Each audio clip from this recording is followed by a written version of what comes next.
Hey, I'm Raj. I'm a PhD student from Georgia Tech, and I talk about bringing stories alive, generating interactive fiction worlds. This is work done in collaboration with other members of the Entertainment Intelligence Lab. All right, so jumping straight into it, let's first figure out what an interactive fiction is, right? So interactive fictions are games that deliver a narrative, with the players seeing and talking to the world using textual natural language. So what we're seeing on the screen here is an example of one of the earliest, most popular text games, Zork. So standard gameplay goes something like this. So you receive a description of the world around you. So in this case, you're standing in an open field west of a White House. There's a mailbox there. And then you type in an action for what happens when you actually put for what you want to do. And you receive a description back of like what happens in the world as a result of that action, so on and so forth. Okay, so now the interactive fiction community is one of the oldest gaming communities, and these game devs are really quite creative. So you put both of these together, what you get are these like really large, very complex game worlds, right? And this is what we focus on in this paper. So how do you automatically generate such rich textual worlds that are able to deliver a narrative? And so there are two sort of main challenges in making these worlds. So the first is with respect to common sense reasoning.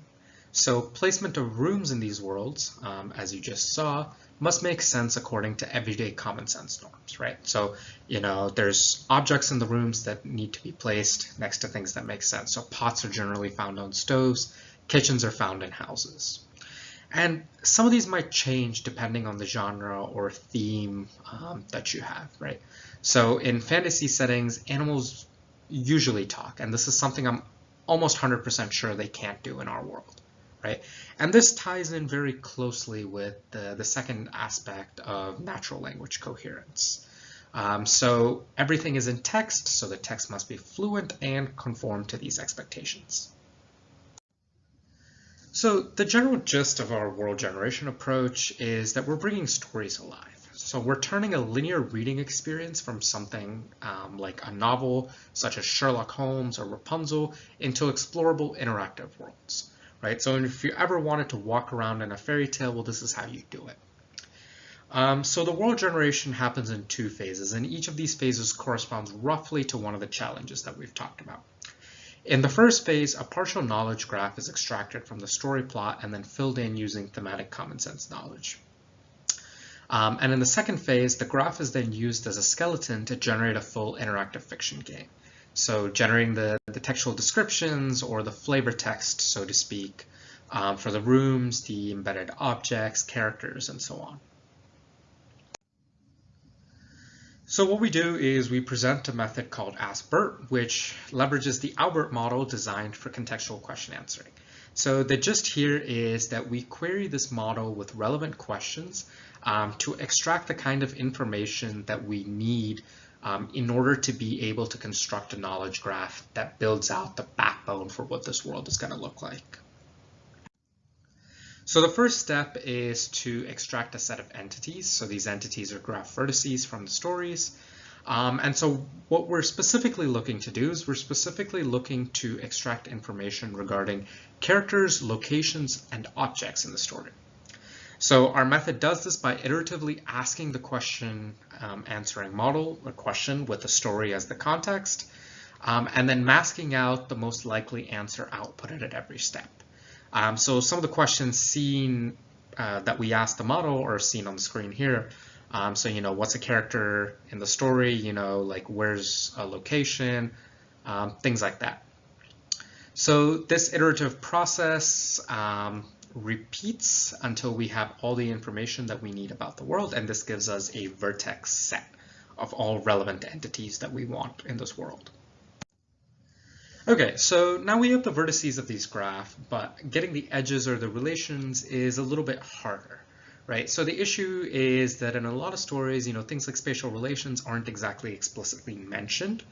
And instead, we're expected to use just, thematic everyday common sense priors to fill these in, right? And so as I've mentioned before, like example of this is that we know that kitchens are usually next to living rooms, but this isn't something that's often mentioned explicitly in a lot of stories, right? So we're sort of just like expected to know that this is a thing.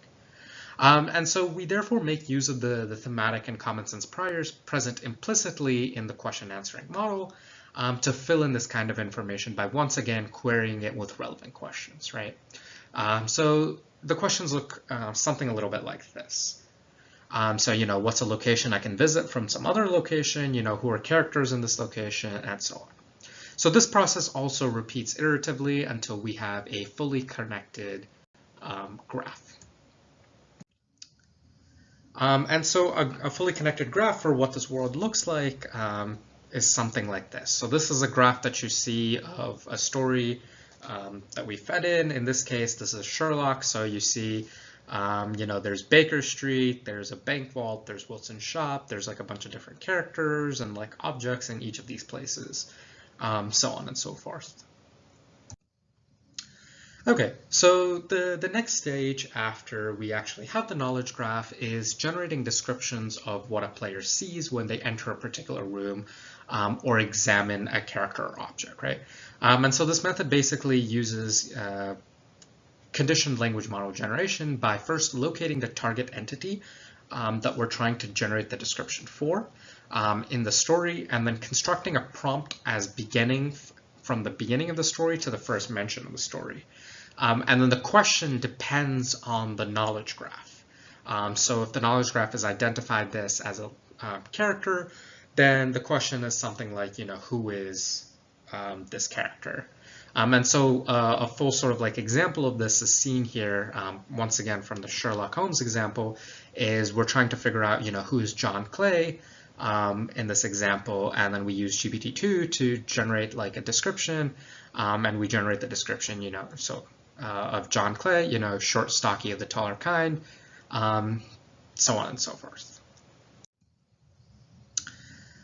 So overall, this is what like one of these worlds looks like. So you see here, the descriptions for the bank vaults, you see the connections between the different locations, the different kinds of like characters that you see in each location, what happens when you examine the characters and go back and forth between these rooms. You can also play this at this URL right now. Okay, so how are we like evaluating this? So we generate worlds in two different genres, mysteries and fairy tales, and we compare against three sort of strong baselines. So the first baseline is random neural. So this is basically the same process as everything that happens, but without any sort of like underlying knowledge graph structure. It's sort of just text generation models like running rampant. The second is once again the same steps, but everything is rule-based. So both knowledge graph construction and description generation are both rule-based. And the third is once again same steps, but both of these steps are now done by an expert human. So then we conduct two human participant studies. The first is to measure the qualities of the knowledge graphs that we've actually like extracted from these stories, and the second is for just basically the full game evaluation of how people perceive the full game. And we're really measuring this across sort of three main metrics. So the first metric is that of coherence. And so the sort of questions that we asked the participants here are something like, which of these games that you played was more coherent in terms of descriptions, locations, characters, objects, and after they played both of these games. The second is that of interestingness, basically like how interesting did players like find these worlds. And the final bit is that of genre resemblance. So which of these games did they play like, most like matched with the theme? And this goes back to the idea of which matched most with the sort of thematic common sense priors that you've already had. So this is a sort of general gist of the results that we had. So what you're looking at is the percentage of participants who preferred the Ask-BERT model as opposed to any of the baselines. And so what we're seeing is that in the mystery genre, the neural approach is generally preferred by a greater percentage of participants than the rules are random. And the human-made game outperforms both of them. And a sort of significant exception to this is that participants thought that the rules-based game was more interesting than the neural game. And the trends in the fairy tale genre are somewhat similar, with a few notable deviations, as that in this case, the neural-based game far outperforms both the random and the rules, and is in fact approaching human levels of coherence. So the main sort of takeaway here is that a thematically relevant knowledge graph is crucial to perceptions of coherence and interestingness, and so this appears to imply that filling in gaps in the knowledge graph using thematically relevant information, such as with Ask Bert, results in more interesting, coherent descriptions in the games, especially in settings where thematic common sense diverges from everyday common sense, such as fairy tales versus detective stories. That's all. This is where you can find the code, as well as how you can contact me. Thank you.